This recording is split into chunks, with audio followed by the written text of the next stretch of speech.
नमस्कार, मैं हूँ योगेश देव पांडे, आपका वनौषधि मित्र। वनस्पति पर्यावरण से संबंधित आपके लिए छोटे छोटे वीडियोज़ के माध्यम से विभिन्न जानकारियाँ मैं उपलब्ध कराता रहता हूँ। इसी क्रम में आजकल इस रहन सहन, खान पान और प्रदूषित वातावरण में बहुत सारी ऐसी बीमारियाँ हैं जो असाध्यता की श्रेणी में हैं और हमारे आपके बीच में अत्यंत ही व्यय का साधन बना हुआ है। बड़े बड़े शोध संस्थान, बड़े बड़े इंस्टीट्यूट और बड़े बड़े अध्ययनशालाएँ चल रही हैं इस बात को लेकर के, और किंतु आयुर्वेद ने ऐसी बातों के लिए पहले ही इसका वर्णन कर दिया है। जैसे कि आयुर्वेद में इसी क्रम में बताया जाए कि 8 प्रकार के ऐसे रोगों का वर्णन किया है जिसे असाध्यता की श्रेणी में रखा गया है। ऐसा नहीं है कि वो बीमारियां ठीक नहीं होंगी, किंतु उनके रहन सहन, खान पान के अनुसार उन्हें नियंत्रित किया जा सकता है और स्वास्थ्य लाभ भी प्राप्त किया जा सकता है। वो कौन कौन सी बीमारियां हैं, आइए जानते हैं एक श्लोक के माध्यम से। प्राचीन ग्रंथ का एक श्लोक है हमारे पास उपलब्ध इस समय, और मैं आपको बताना चाहूँगा इसके माध्यम से। वातव्याधम अश्मरी कुष्ठे महोदरम भगंदरः अर्शांसि ग्रहणित्युष्टौ महारोगाः प्रकृतिताः। वात की व्याधि हो, पथरी हो, कुष्ठ रोग हो, प्रमेह हो और जलोदर हो, भगंदर हो, बवासीर और ग्रहणी, ऐसे 8 रोगों को आयुर्वेद में असाध्य कहा गया है। यह बीमारियां जहां भी कहीं हैं, देखिए वह पूर्ण रूप से कितना ठीक हो पाती हैं और कितना लोग लाभ ले पाते हैं, यह तो जनमानस जान रहा है। किंतु आयुर्वेद कहीं इससे पीछे नहीं है।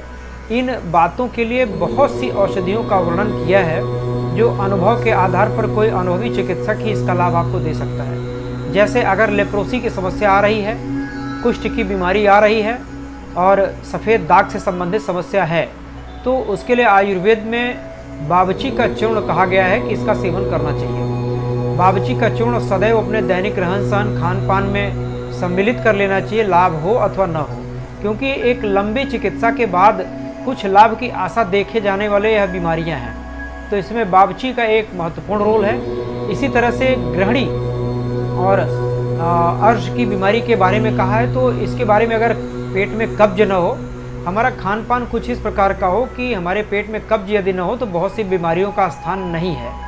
इस प्रकार से हम बहुत सी बीमारियों को ठीक कर सकते हैं। पथरी भी ऐसी ही एक ऐसी बीमारी है जो हमारे शरीर में अपने ही कारणों से उत्पन्न होने वाली और बाहरी खान पान, प्रदूषित वातावरण में यदि अगर हमारा कोई खान पान है और जो हमें सूट नहीं कर रहा है, तो अगर मूत्र मार्ग पर, मूत्र संस्थान पर अगर इसका असर है तो कहीं पथरी भी निर्मित हो सकती है। इसके लिए कुल्थी की दाल और हजरल यहूद भस्म कहा गया है कि इसका सेवन करना चाहिए। कुल्थी की दाल का सेवन पानी में भिगो करके प्रातः छान करके इसका सेवन करना चाहिए। और इसी के साथ अगर आपको प्रमेह है, डायबिटीज की समस्या आ रही है या है, मधुमेह के अनुसार रहन सहन, खान पान का ध्यान देना बहुत ही आवश्यक है। चीनी से बनी कोई भी सामग्री हो वह नहीं लेना चाहिए, और मीठा सामान, चावल और स्टार्च की चीज़ें बिल्कुल नहीं लेनी चाहिए। अब वनस्पतियों के आधार पर हमारा भोजन होना चाहिए और सत्तू का सेवन करना चाहिए। फाइबर, फैट और प्रोटीन वाली चीज़ों का सेवन करना चाहिए शरीर के स्वास्थ्य की स्थिति के अनुसार। ऐसा नहीं है कि प्रोटीन की बॉडी में अधिकता हो और बाहर से प्रोटीन लिया तो पता लगा कुछ आंतरिक समस्याएं और हो गई, तो इस बात की जानकारी रख लेनी चाहिए।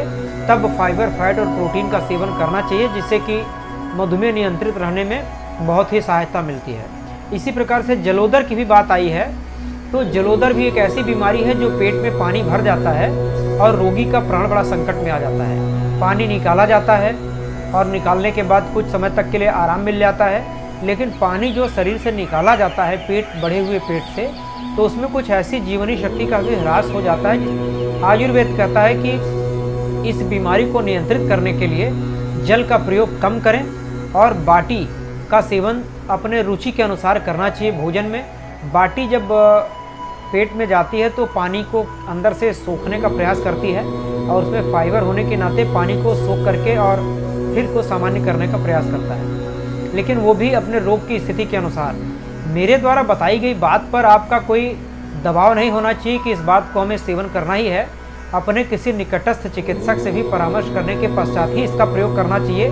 मेरा उद्देश्य मात्र आपको आयुर्वेद स्वास्थ्य से संबंधित आपके और भूमंडल पर बिखरे जन स्वास्थ्य के रूप में बहुत सी ऐसी वनस्पतियां हैं जो स्वास्थ्य के लिए अत्यंत ही महत्वपूर्ण हैं। इन सभी का योग और व्यायाम के आधार पर, प्राकृतिक चिकित्सा के आधार पर हमें मात्र आपको जानकारी उपलब्ध कराना है, आपके मन में जागरूकता लानी है, जैसे कि आप आधुनिक दवाओं और आधुनिक अत्यंत ही कष्ट साध्य चीज़ों से पृथक रहें और अपना कल्याण स्वयं करने में सहयोगी हो सकें।